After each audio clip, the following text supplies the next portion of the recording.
Yeah, this is actually unbelievable. I cannot believe I've actually gotten to top 100 for the first time ever in any sort of KC Cup or Goha Rush Festival. First time I've ever gotten to top 100. This is actually surreal. I can't believe I actually do it one day.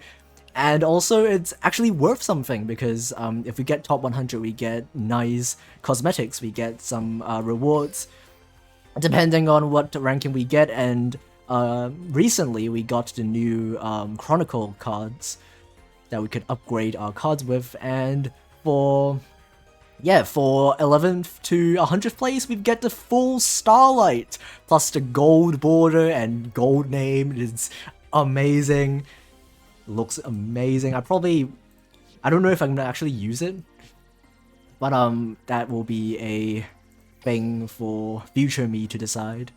And yeah, I got 75 with the deck you can see on screen. It's voidvelg, unsurprisingly my favorite deck. And yeah, a bunch of people playing Psychics, which is a pain, but we managed to break through. Obviously, a lot of luck is involved. This deck is very luck dependent, but it worked out in the end. I originally didn't plan to go that far, but I went pretty lucky, so might as well. And yeah, you might be able to notice that Playmaker, the YouTube channel Playmaker, yeah, he's ahead of me. He's a tiny bit ahead of me in terms of the points.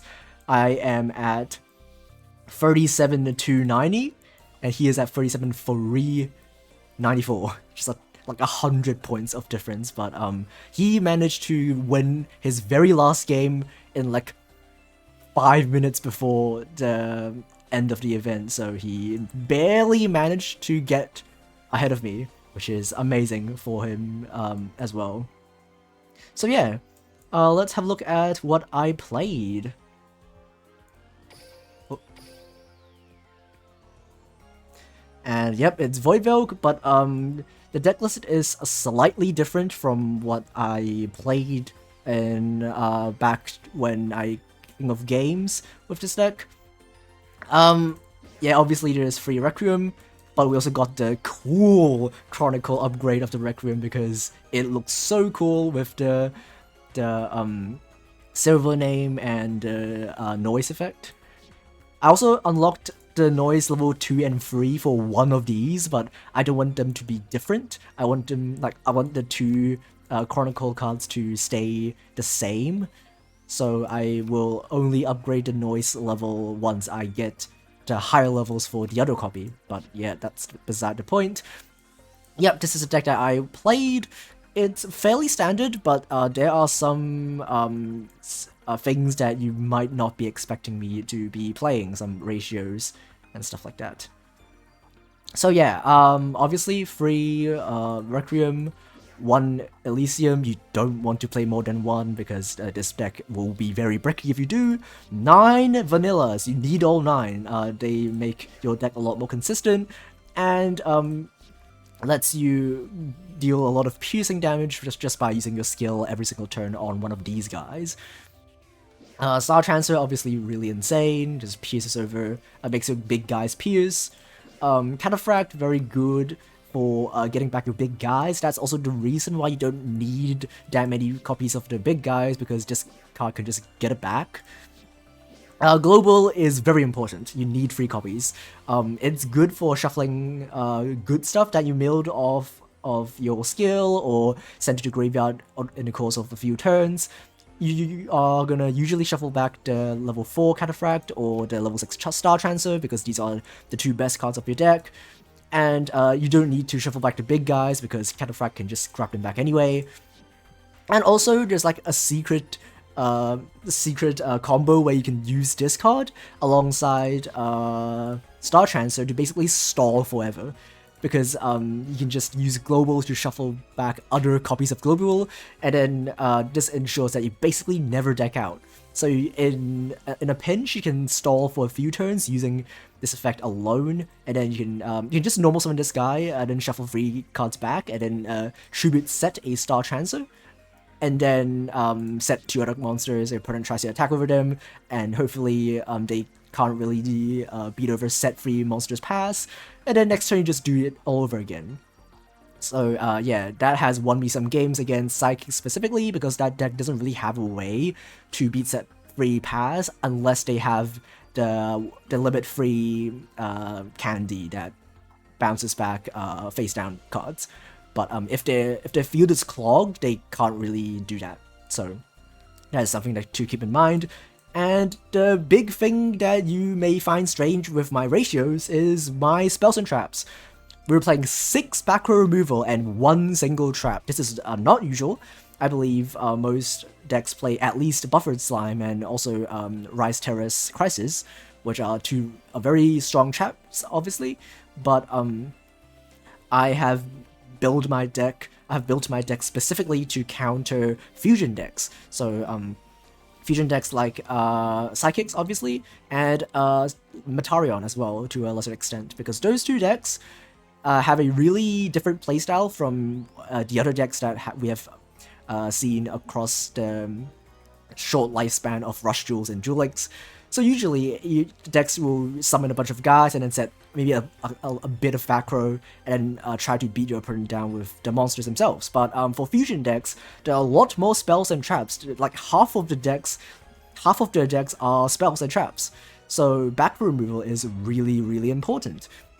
Because, well, these back row removal not only destroy powerful traps like, Negate Attack or Buffered Slime, it also destroys spells that your opponent sets, like a copy of Fusion or Star Restart. Those 2 spells are really important for fusion decks, and usually they don't have the entire combo drawn in a single turn. Usually they have to draw the pieces individually, maybe set a copy of Fusion, set a copy of Star Restart, and then next turn they will draw the remaining pieces and then be able to perform their OTK.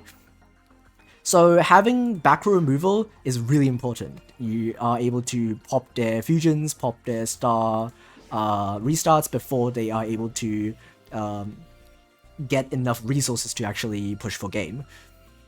And yeah, Ghost Cyclone is really good. Even though you need to have an empty field to use it, it's very, very good, especially if you open it going first.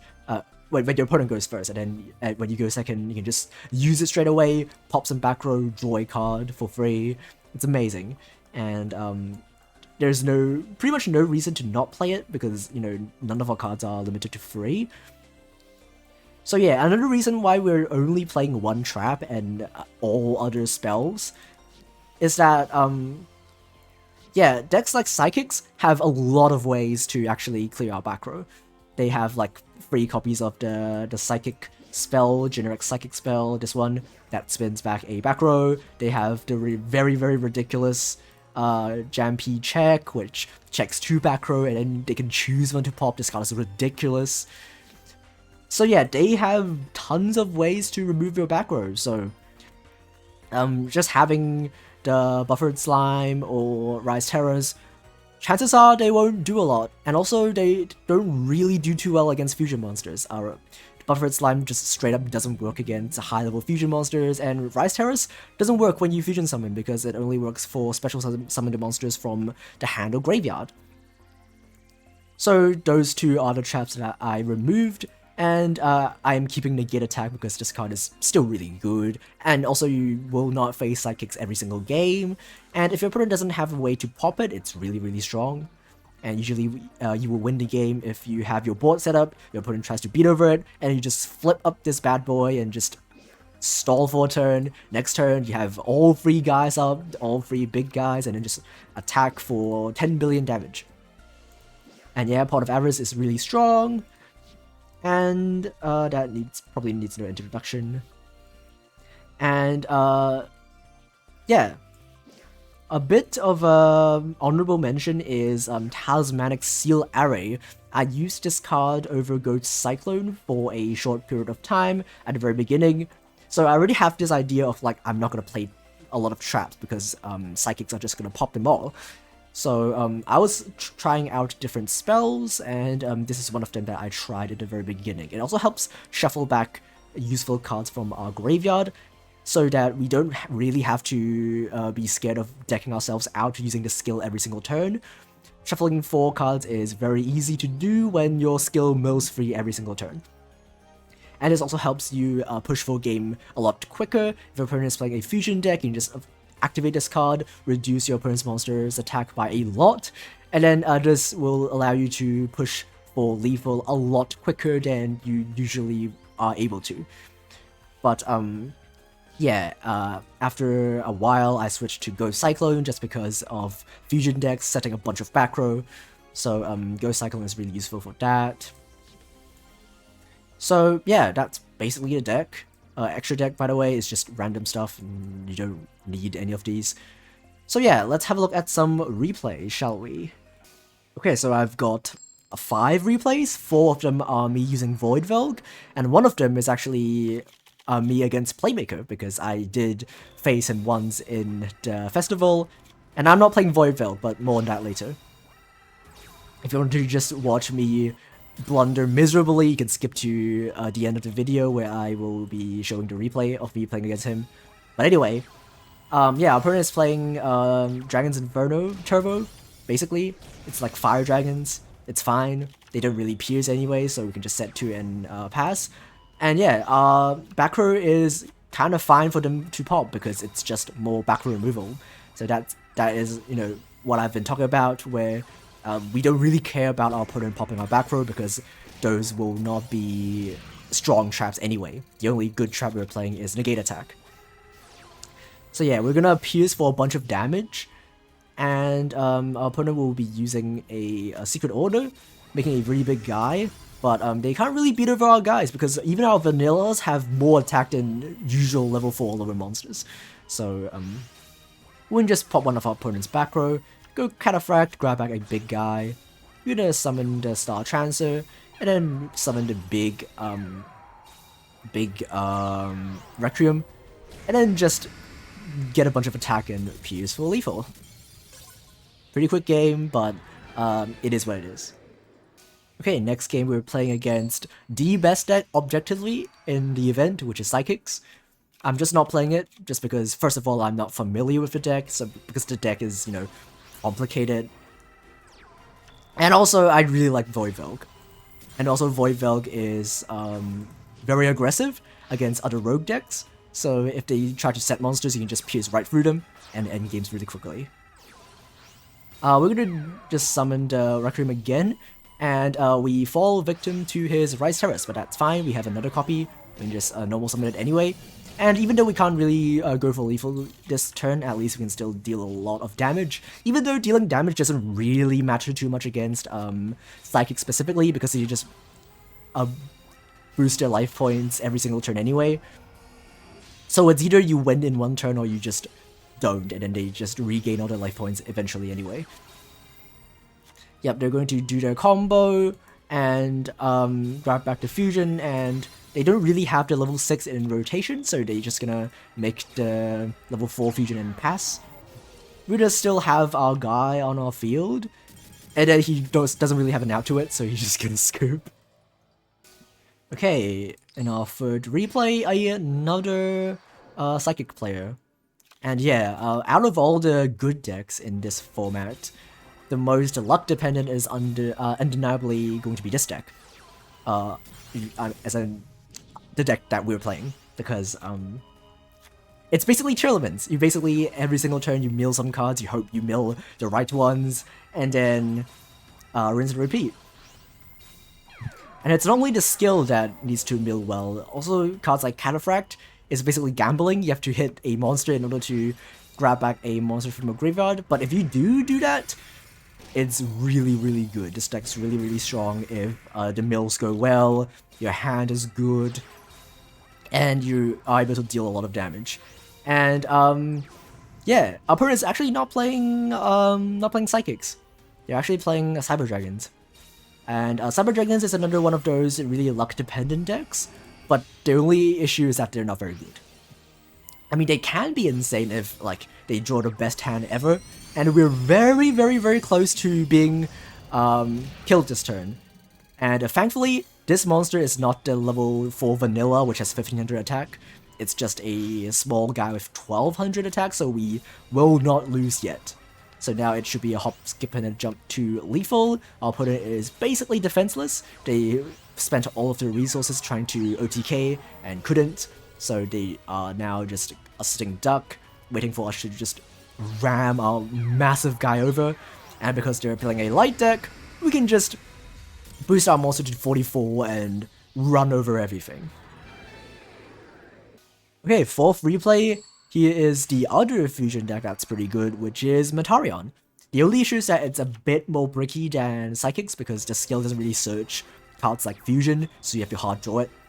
But otherwise, the deck is still really good if things go well and you can OTK with the Warrior Cyborg. Anyway, I forgot to mention, there is a card that some people are playing in voidvelg, but we are not, which is the level 4 that changes your opponent's monsters to a light attribute.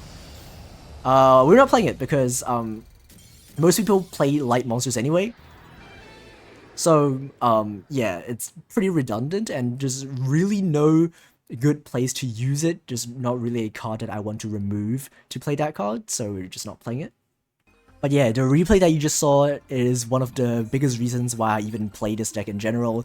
It's just because it's so quick to win games that sometimes you just win on turn 2 against decks like Metarion, which needs a couple of turns to set up. Okay, so a bit of context here. I am not playing voidvelg because at one point in the grind I decided to change decks. That's because I was a bit stuck in, I think, around 20k.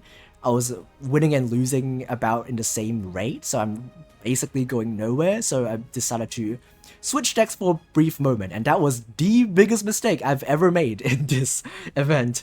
And as you can see, we play against Playmaker, which is also playing Psychics. And the issue for that is that we don't actually know the Psychic combo. We're playing this deck basically for the first time. I don't know any of the combos. I'm very unfamiliar with this deck. And this is why you should never change decks in any sort of KC Cup or Rush Fest unless you really know what you're doing.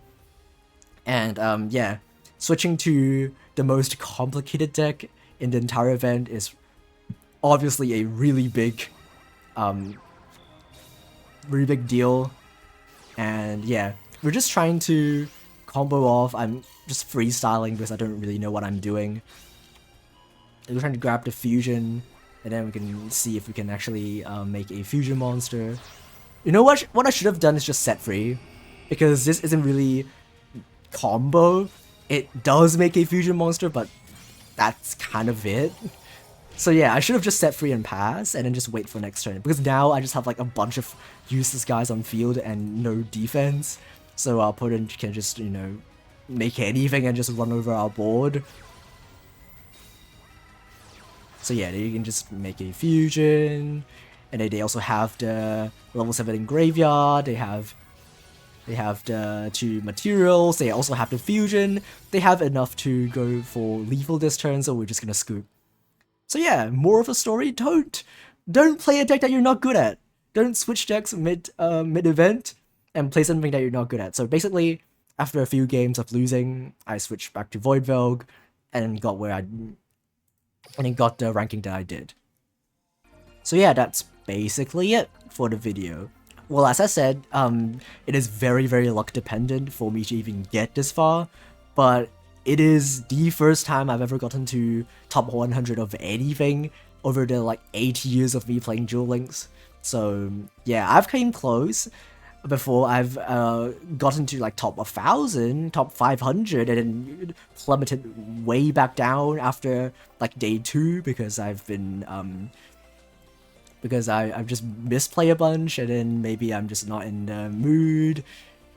But yeah, this is the first time where I actually grinded for it and succeeded, so I'm really happy with that. I hope you liked the replays and liked seeing my deck. And I hope this deck will be getting more support in the future, which it probably will, because, you know, it's an anime deck. But I hope we're gonna get the Dark Hole support soon, because those cards are really cool. I like the fusion that recycles Dark Hole. So yeah, I'm looking forward to that.